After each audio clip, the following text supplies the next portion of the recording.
Kehidupan rakyat Indonesia pada masa pendudukan Jepang ini digambarkan cukup mengkhawatirkan adik-adik. Jadi pertama, walaupun penjajahannya selama 3 tahun, tapi kekejamannya, kerusakannya ini luar biasa.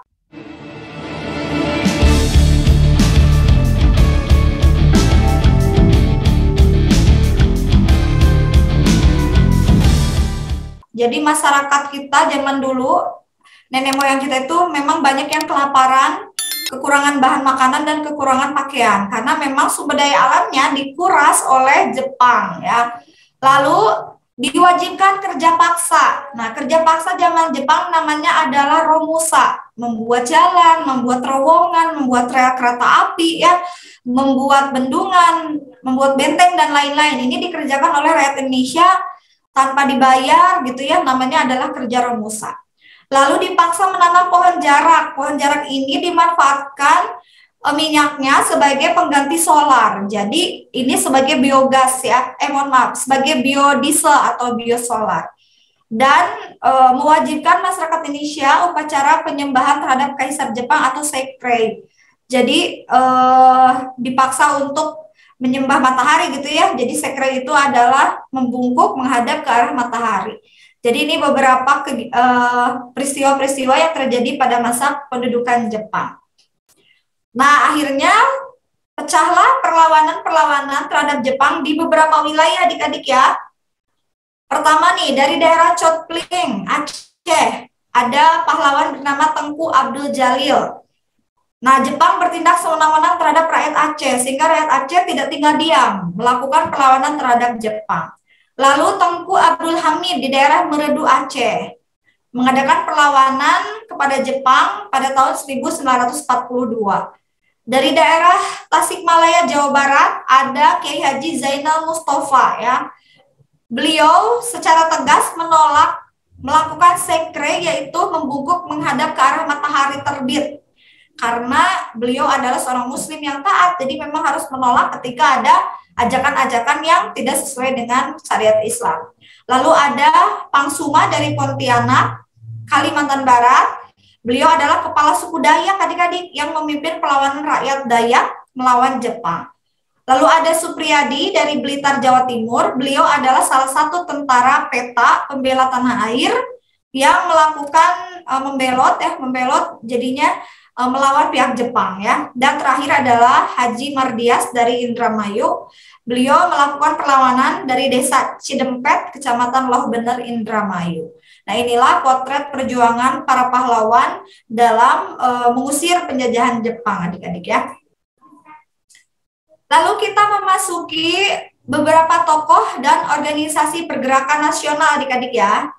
Nah, tokoh yang pertama adalah Raden Ajeng Kartini yang terkenal sebagai pahlawan emansipasi wanita.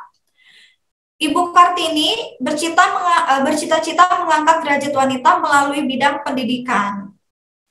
Nah, Ibu Kartini ini adalah seorang putri dari Bupati Jepara bernama Raden Mas Aryo Sostrodiningrat. Karya-karya Ibu Kartini yang terkenal dari surat-surat beliau yang dikumpulkan ya, yang berjudul Habis Gelap Terbitlah Terang. Nah, jadi kalau misalnya kalian nanti melihat foto ini ada di soal, beliau adalah Raden Ajeng Kartini yang lahir 21 April 1879 di Jepara. Raden Ajeng Kartini kita peringati ya hari lahir Kartini setiap tanggal 21 April untuk menghargai jasa-jasa beliau. Kemudian pahlawan emansipasi wanita yang satunya lagi adalah Ibu Dewi Sartika yang berasal dari Provinsi Jawa Barat ya, berasal dari daerah Jawa Barat. Lahir 4 Desember 1884 di daerah Cicalengka, Jawa Barat. Nah, beliau adalah seorang pahlawan yang membuat sekolah untuk perempuan adik-adik ya, namanya Sekolah Keutamaan Istri. Jadi beliau sangat peduli terhadap perempuan. Pada zaman Belanda itu, waktu itu perempuan tidak boleh sekolah, jadi yang sekolah itu kalangan-kalangan ningrat, kalangan-kalangan bangsawan ya, orang-orang terpandang itu yang boleh sekolah. Sementara rakyat jelata tidak ada kesempatan untuk sekolah. Jadi beliau yang mengajarkan berhitung, membaca, menjahit, menyulam ya. Lalu ada pahlawan pendidikan. Beliau bernama Ki Hajar Dewantara, adik-adik ya. Lahirnya di Jogja tanggal 2 Mei tahun 1889. Karena jasa-jasa beliau yang membuat fondasi awal pendidikan, maka setiap tanggal 2 Mei diperingati sebagai Hari Pendidikan Nasional. Nah, Ki Hajar Dewantara ini beliau pertama kali membuat sekolah yang diberi nama Sekolah Taman Siswa. Nah, Sekolah Taman Siswa ini memiliki semboyan yang sampai hari ini kita gunakan, yaitu Ing Madio Mangunkarso, ya, Ing Ngarso Sungtulodo, Ing Madio Mangunkarso Tuturi Handayani. Ini sebagai semboyan pendidikan nasional di Indonesia sampai hari ini, ya. Jadi setiap hari lahir Bapak Ki Hajar Dewantara ini diperingati sebagai Hari Pendidikan Nasional. Lalu ada Douwes Dekker. Douwes Dekker ini beliau keturunan Belanda, tapi beliau sangat memperjuangkan kepentingan bangsa Indonesia, ya. Beliau bernama resmi adalah Dr. Danudirja Setiabudi, salah satu pendiri Indisch Party. Lalu, ini contoh soalnya, adik-adik, biasanya keluar di soal-soal ujian sekolah IPS. Perhatikan gambar berikut. Tokoh pada gambar di atas merupakan Bapak Pendidikan. Tanggal lahir beliau diperingati sebagai Hari Pendidikan Nasional. Tanggal lahir tokoh tersebut adalah, tadi udah kita bahas ya, tanggal lahirnya adalah 2 Mei. Karena 2 Mei diperingati sebagai Hari Pendidikan Nasional. 2 Mei ini diambil dari hari lahir beliau, ya. Jadi beliau adalah Ki Hajar Dewantara yang hari lahirnya diperingati sebagai Hari Pendidikan Nasional.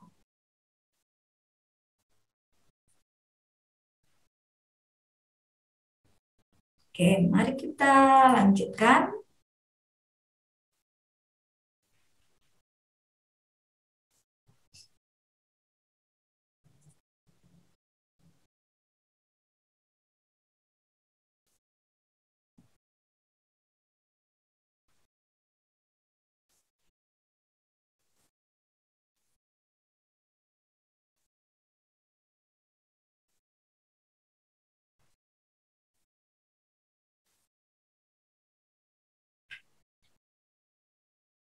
Adik-adik, mari kita lanjutkan dengan materi tentang ASEAN.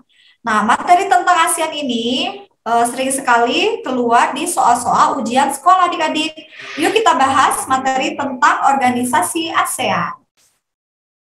Nah, ASEAN adalah organisasi regional yang berada di kawasan Asia Tenggara. ASEAN kepanjangan dari Association of Southeast Asia Nations. Nah, seperti apa sih organisasi ASEAN dan kegiatan-kegiatannya? Yang pertama, ASEAN berdiri pada tanggal 8 Agustus tahun 1967 di kota Bangkok.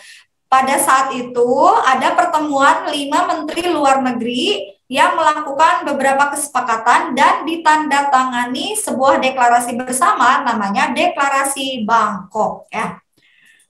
Lalu siapa sih pemimpin ASEAN? Nah, pemimpin ASEAN ini bergiliran dari perwakilan negara-negara anggota ASEAN. Pemimpinnya seorang sekjen atau sekretaris jenderal.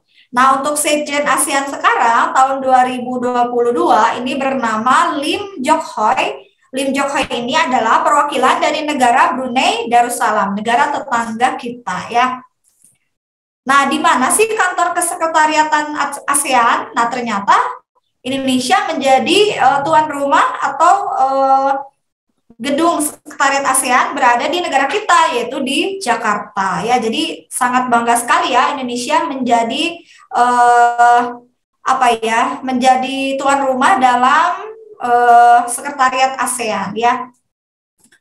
Nah, siapa saja pendiri ASEAN? Ini ada 5 negara, adik-adik ya. Jadi pada awal pertemuan ini beliau-beliau ini merupakan Menlu, ya. Menlu adalah Menteri Luar Negeri negara-negara Indonesia dan sahabat.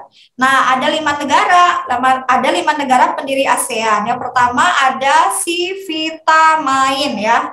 Sivitamain itu pertama Singapura, V-nya Filipina, T-nya Thailand, Malaysia, dan Indonesia. Nah, jadi ini 5 negara yang merupakan pelopor ASEAN. Nah, dari Singapura diwakili oleh Menlu S. Rajaratnam.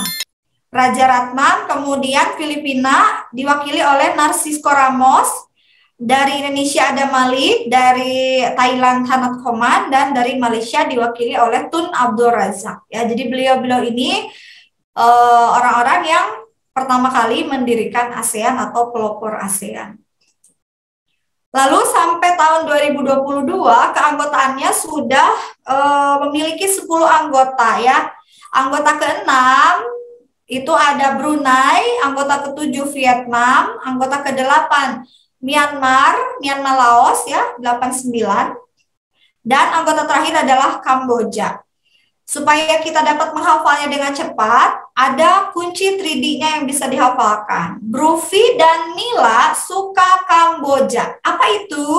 Bru-nya adalah Brunei, Ni-nya adalah V-nya adalah Vietnam, Ni-nya Myanmar, La-nya Laos, dan terakhir Kamboja. Ya, ingat ya adik-adik, Bruvi dan Nila suka Kamboja. Ini anggota ASEAN ke-6 sampai ke 10 ya. Jadi sampai tahun 2022 sudah ada 10 negara anggota ASEAN. Nah, latar belakangnya, kenapa sih terbentuk ASEAN pada tahun 1967?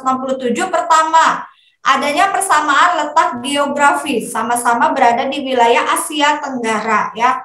Lalu persamaan sebagai negara berkembang, negara yang sedang melakukan pembangunan, berprogres terus untuk menjadi negara yang maju dan makmur ya. Lalu adanya yang ketiga persamaan nasib, sama-sama pernah dijajah. Jadi negara-negara di Asia Tenggara ini kebanyakan dijajah oleh bangsa Eropa ya, seperti Indonesia oleh Belanda, Malaysia sama Singapura oleh Inggris, kemudian Filipina oleh Spanyol. Jadi memang dulunya ada negara-negara yang pernah dijajah, kecuali satu negara, yaitu negara Thailand. Thailand tidak pernah dijajah adik-adik ya. Lalu mencegah dominasi atau pengaruh dari RRC. RRC itu Tiongkok atau Cina. Jadi untuk mencegah dominasi dari Cina ya negara Asia Tenggara harus bersatu untuk maju bersama-sama ya. Maju dalam bidang teknologi, industri, komunikasi, sehingga tidak dikuasai sebagai pasar oleh negara Cina atau Tiongkok. Dan yang terakhir adalah adanya persamaan kepentingan ya. Ingin menjadi negara yang damai, negara yang besar, ingin menjadi negara maju dalam berbagai bidang. Jadi punya kepentingan-kepentingan yang sama untuk hal-hal yang baik atau positif. Nah, ini adalah latar belakang terbentuknya ASEAN. Lalu tujuan ASEAN pertama, untuk meningkatkan perdamaian dan stabilitas regional. Kemudian, saling memberikan bantuan dalam bentuk sarana pelatihan, penelitian, pendidikan, profesi, teknik, ya. Tujuan selanjutnya, memelihara kerjasama yang erat, organisasi regional ataupun organisasi internasional. Meningkatkan kerjasama dan saling membantu, saling tolong-menolong, ya. Jadi ketika ada suatu negara yang terkena musibah, negara di ASEAN lainnya akan turut bahu-membahu membantu meringankan musibah dari negara tersebut. Meningkatkan kerjasama untuk memajukan pendidikan, latihan, penelitian di Asia Tenggara, dan tentunya mempercepat pertumbuhan ekonomi, sosial, budaya di Asia Tenggara. Jadi memang tujuannya sangat bagus. Yang paling utama adalah meningkatkan pertumbuhan ekonomi sehingga negara bisa melakukan pembangunan dengan masif ya. Pembangunan dengan baik gitu. Nah, ini tujuan dari kegiatan ASEAN. Nah, anggota-anggota ASEAN ini Indonesia, Laos, kemudian ada Malaysia, ada Myanmar, Filipina, Singapura, Thailand, Vietnam, Brunei Darussalam, dan Kamboja. Ini merupakan negara sahabat yang terbingkai dalam ASEAN. ASEAN memiliki lambang adik-adik ya. Nah, kita bahas lambang ASEAN. Nah, kalau ini lebih ke ibu kota negaranya, adik-adik ya. Nah, Indonesia ibu kotanya Jakarta, Singapura, Filipina ibu kotanya Manila, adik-adik. Thailand ibu kotanya Bangkok, Laos ibu kotanya Vientiane, Kamboja ibu kotanya Phnom Penh, Vietnam ibu kotanya Hanoi, Malaysia ibu kotanya Kuala Lumpur, Brunei Darussalam ibu kotanya Bandar Sri Begawan ya. Myanmar ibu kotanya Naypyidaw. Nah, ini nama-nama ibu kota negara-negara ASEAN. Kita lanjutkan dengan arti simbol-simbol dari lambang ASEAN. Pertama, ini ada biru. Biru artinya adalah negara ASEAN itu negara yang damai dan stabil, perdamaian dan kestabilan. Putih, kesucian, merah, keberanian dan kedinamisan, kuning, kemakmuran, kemudian di tengah-tengahnya ada 10 untai ikatan padi, ini artinya cita-cita pendiri ASEAN untuk bekerja sama dan melambangkan 10 anggota ASEAN. Kemudian lingkaran ini melambangkan persatuan negara-negara di Asia Tenggara ya. Jadi ini cita-citanya mulia untuk menyatukan negara-negara di Asia Tenggara. Nah, ini peta negara ASEAN adik-adik ya. Biru Indonesia, kemudian yang ungu itu Brunei Darussalam, pink Filipina ya. Kemudian satu kepulauan kecil di ujung semenanjung Malaya itu Singapura, kuning Malaysia, kemudian hijau Kamboja, merah Vietnam, coklat Laos, nah Thailand warna biru ya, biru tua, dan hijau untuk negara Myanmar ya. Inilah negara-negara di Asia Tenggara yang termasuk ke dalam anggota ASEAN. Nah, yuk kita bahas soal US-nya. Yang pertama adalah bentuk kerjasama negara ASEAN di bidang ekonomi dan perdagangan adalah, nah salah satu kerjasama ASEAN adalah kerjasama dalam bidang ekonomi adik-adik ya. Tentunya yang berhubungan dengan biasanya sih perdagangan. Jadi jawabannya yang D, membuat perjanjian kawasan perdagangan bebas Asia Tenggara atau AFTA, termasuk ke dalam kerjasama dalam bidang ekonomi. Pengiriman duta dan konsulat itu dalam bidang politik, mengadakan perjanjian ekstradisi dalam bidang politik, perjanjian kawasan bebas nuklir juga dalam bidang politik dan pertahanan keamanan. Jadi dalam hal ekonomi salah satunya adalah membuat perjanjian AFTA, melakukan kegiatan ekspor impor dan adanya kerjasama masyarakat ekonomi ASEAN atau MEA. Ya, demikian materi US IPS untuk materi tentang kerjasama ASEAN. Nah, adik-adik, tadi udah kita bahas dari awal sampai akhir tentang materi-materi US IPS. Semoga kalian makin memahami materi US IPS kelas 6 dan semoga membantu kalian dalam belajar dan mempersiapkan US di tahun 2022. Terima kasih atas perhatiannya adik-adik ya. Semoga bermanfaat. Assalamualaikum warahmatullahi wabarakatuh.